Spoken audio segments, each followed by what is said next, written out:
আসসালামু আলাইকুম প্রিয় দর্শক। বঙ্গবীর কাদের সিদ্দিকী বীর মুক্তিযোদ্ধা এবং উনি কৃষক শ্রমিক জনতা লীগের প্রতিষ্ঠাতা সভাপতি।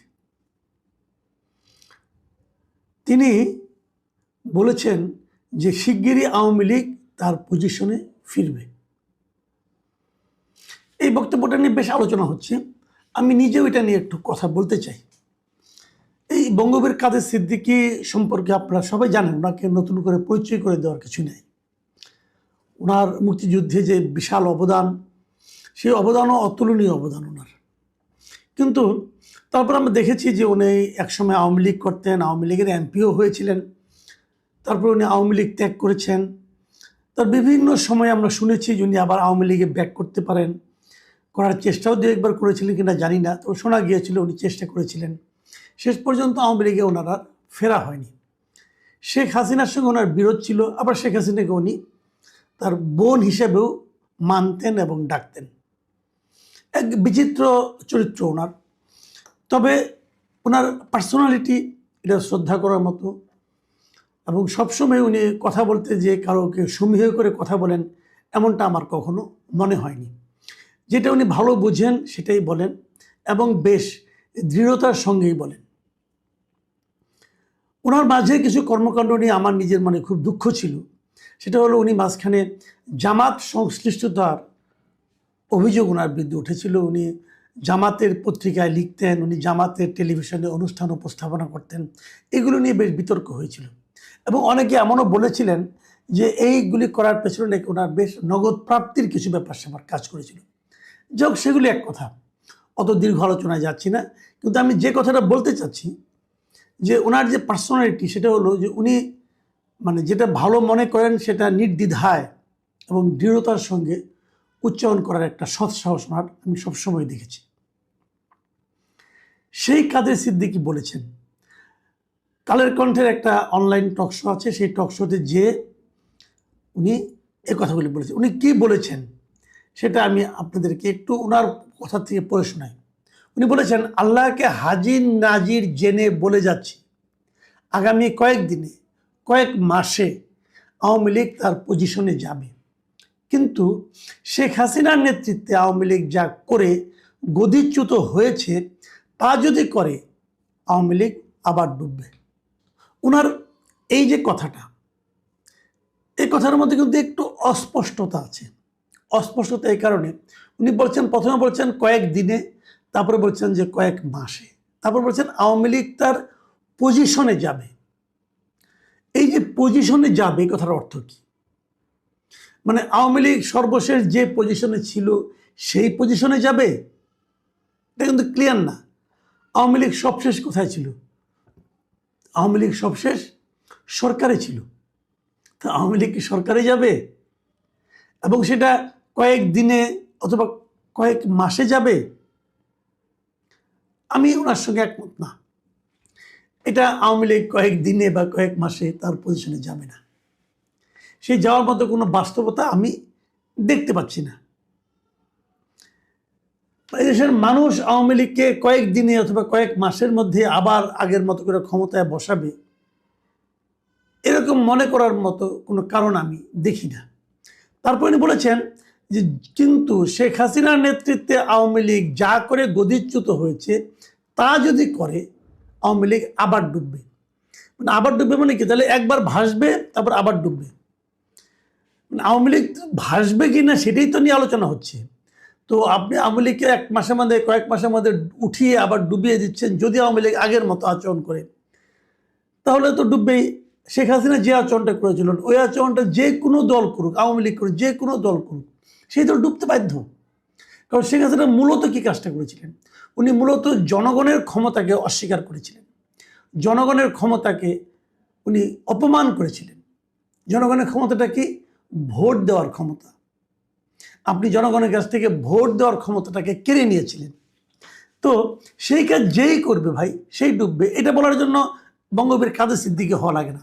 কিন্তু প্রথম যে কথাটা বললেন, সেই কথার হয়তো আমি শাব্দিক অর্থ করলে হয়তো আমি একটু দ্বিমত পোষণ করতে পারি। কিন্তু যদি আমি ভাবগত অর্থটা ধরি, ভাবগত অর্থ বলতে এটা যে আওয়ামী লীগ ব্যাক করবে বাংলাদেশের রাজনীতিতে, এটার সঙ্গে আমি একমত। আওয়ামী লীগের ব্যাক না করে কোনো উপায় নাই। এই জন্য নাই যে আওয়ামী লীগের মধ্যে একটা এত বড় দলকে একদম ডুবিয়ে দেওয়া যায় না, একদম নিশ্চিহ্ন করে দেওয়া যায় না। এটা যারা না মানবে তারা ভুল করবে, এবং সেই না মানার প্রবণতা কিন্তু আমি সমাজে দেখি। ডক্টর মোহাম্মদ ইউনূস একটা নির্বাহী আদেশে, একটা কালো আইনের মাধ্যমে আওয়ামী লীগের রাজনৈতিক কর্মকাণ্ডকে নিষিদ্ধ করেছিলেন যতদিন না আওয়ামী লীগের বিচারটা শেষ হয় ততদিনের জন্য। তো আওয়ামী লীগের বিচার কি শুরু হয়েছে? শুরু হয়নি। এটা হলো একটা শুভঙ্করের ফাঁকি। আপনি যদি আওয়ামী লীগের বিচার যদি এখন 10 মাস পরে শুরু করেন, অথবা 1 বছর পরে শুরু করেন, 10 বছর পরে শুরু করেন, তাহলে তো ততদিন বিচার হবে না। তাহলে ততদিন আওয়ামী লীগ কি নিষিদ্ধ থাকবে? ততদিন আওয়ামী লীগ কোনো পলিটিক্যাল কাজকর্ম করতে পারবে না? এটা সম্ভব না। যারা ভাবছেন এখন, আপনারা জানতেও পারবেন না কবে স্ফুলিঙ্গটা জ্বলে উঠবে। এটাই হয়। শেখ হাসিনাও বুঝতে পারেনি জনগণ কবে তার বিরুদ্ধে বিদ্রোহ করবে, আগের দিনও বুঝতে পারেনি। কারণ এই জনগণের যে বিদ্রোহটা, এটা মানুষের মধ্যে ক্ষোভটা জমতে জমতে জমতে এই পুঞ্জীভূত ক্ষোভ যখন বিস্ফোরিত হয় তখন আর কিছু করার থাকে না। তো সেরকম বিস্ফোরণের অপেক্ষায় কি এই সরকার থাকবে? আমি সরকার কথাটা বললাম কেন? বললাম এই কারণে যে ডক্টর ইউনূস যে অধ্যাদেশটা জারি করেছিল আওয়ামী লীগের কার্যক্রম নিষিদ্ধ করে, সেই অধ্যাদেশটাকে কিন্তু এই বর্তমান সরকার আইনে পরিণত করেছে। ডক্টর ইউনূসের অনেকগুলো অধ্যাদেশকে যখন তারা আইনে পরিণত করেছে, তার মধ্যে এটাও ছিল। তার মানে এখন আইন করেই আওয়ামী লীগকে তার কার্যক্রমকে তার বিচার শেষ না হওয়া পর্যন্ত নিষিদ্ধ রাখা হয়েছে।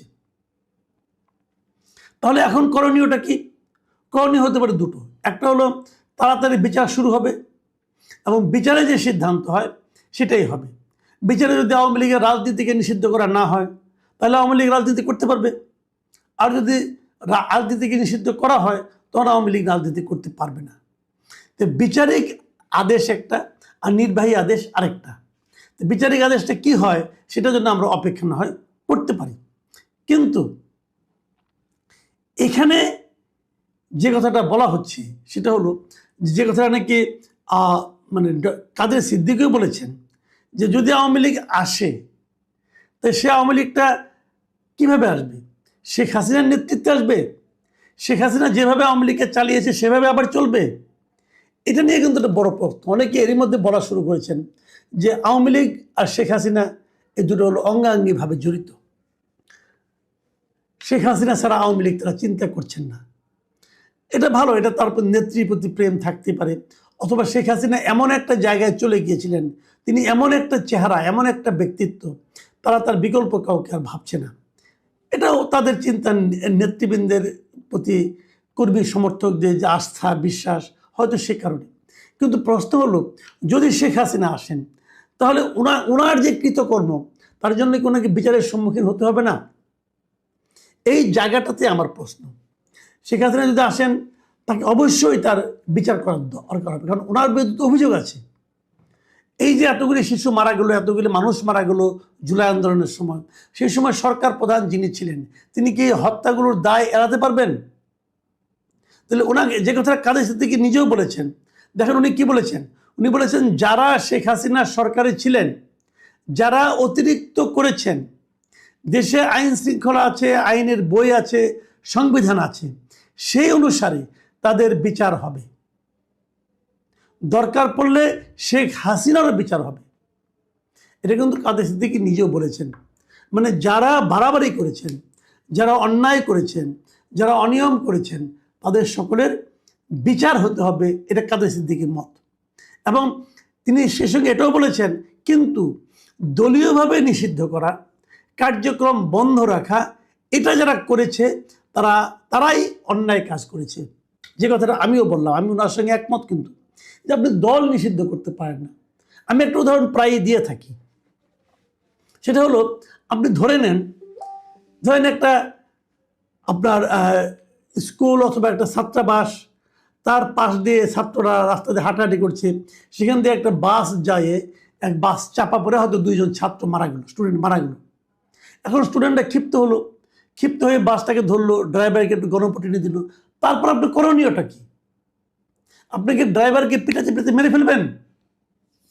আপনার দায়িত্ব হলো সে ড্রাইভারকে ধরে আইন প্রয়োগকারী সংস্থার হাতে সোপর্দ করা। তারা বিচার করবে এই ড্রাইভার কি অন্যায় করলো কি অন্যায় করলো না সেটা। কিন্তু আমরা কি দেখি প্রায় যে বাসটাকে আগুন ধরিয়ে দেওয়া হয়। বাসটার কি অপরাধ? বাসটা কি নিজে নিজে যে এই ছাত্রদের উপর উঠে পড়েছিল? তা তো পড়েনি। ছাত্রদেরকে মেরেছে ড্রাইভারের কারণে। ড্রাইভার ছাত্রদেরকে বাসটা চালিয়ে ছাত্রদের উপর উঠিয়ে দিয়েছে। তো দায় থাকলে ড্রাইভারের হবে। এখন আপনি যদি বলবেন এই যে এই ড্রাইভার 3 দিন 4 দিন ধরে না ঘুমিয়ে কাজ করছিল, তার মধ্যে ক্লান্তি ছিল, এই জন্য এরকম হয়েছে। আবার অনেকে বলতে পারেন তিনি হয়তো কিছুটা পানাহার করেছেন, কিছু পান করেছেন। অনেক ড্রাইভার তো মদ টদ খায়, হয়তো খেয়েছেন, সে কারণে করেছেন।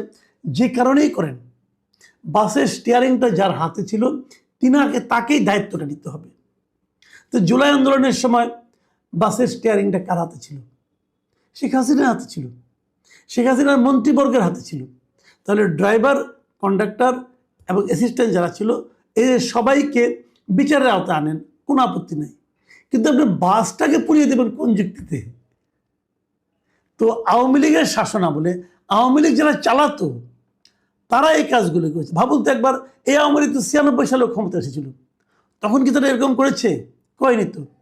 এই আওয়ামী লীগ তো স্বাধীনতার সংগ্রামে আমাদের নেতৃত্ব দিয়েছে, তখন তারা এরকম করেছে? করেনি তো। কাজেই এই আওয়ামী লীগ যখন এই দুঃশাসনগুলি চলেছে, তখন এই আওয়ামী লীগের নেতৃত্বে যারা ছিল এটা তাদের দোষ, তাদের ভুল, তাদের অপরাধ। আপনারা তাদের বিচার করেন। পুরো দলটাকে তো আপনি এভাবে বন্ধ করে দিতে পারেন না। এই দলে অনেক নিবেদিত প্রাণ কিন্তু নেতাকর্মী আছে যারা নাকি আওয়ামী লীগের আদর্শে বিশ্বাস করে। আওয়ামী লীগের আদর্শ কিন্তু গণহত্যা নয়, আওয়ামী লীগের আদর্শ কিন্তু ফ্যাসিবাদ নয়, আওয়ামী লীগের আদর্শ কিন্তু মানুষের ভোটাধিকার হরণ করাও নয়। যারা এগুলি বলেন তারা মতলবী কথা বলেন। যেমন ধরেন আমি 71-এর কথা বলি। 71-এ যে ঘটনাটা ঘটেছিল, 71-এ যারা রাজাকার হয়েছিল, যারা পাকিস্তানি বাহিনীকে সহায়তা করেছিল, যারা মুক্তিযুদ্ধের বিরোধিতা করেছিল, তারা কিন্তু দলীয়ভাবে সিদ্ধান্ত নিয়ে করেছিল।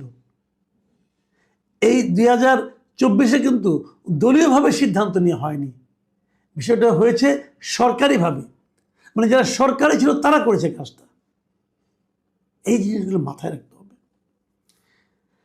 বঙ্গবীর কাদের সিদ্দিকী তার এই অনুষ্ঠানে বিএনপিকেও কিছু পরামর্শ দিয়েছেন, এবং সেই পরামর্শগুলি আমি মনে করি বিএনপি যদি শোনেন তাহলে বিএনপির লস হবে না। তিনি বলেছেন বিএনপি যদি শেখ হাসিনার নেতৃত্বে যেভাবে সরকারটা চলেছিল সেভাবে চলে, তাহলে তারেক রহমানের সরকারও ডুববে। মানুষের কথা শুনতে হবে, মানুষকে বিশ্বাস করতে হবে এবং মানুষের বিশ্বাস অর্জন করতে হবে। এই প্রত্যেকটা কথাই আমি মনে করি গুরুত্বপূর্ণ। এবং আমি মনে করি কাদের সিদ্দিকী একজন প্রবীণ লোক, একজন বর্ষিয়ান রাজনীতিবিদ, ওনার অভিজ্ঞতা অনেক। সরকার যদি কাদের সিদ্দিকীর এই অভিজ্ঞতাজাত পরামর্শগুলি বিবেচনায় নেন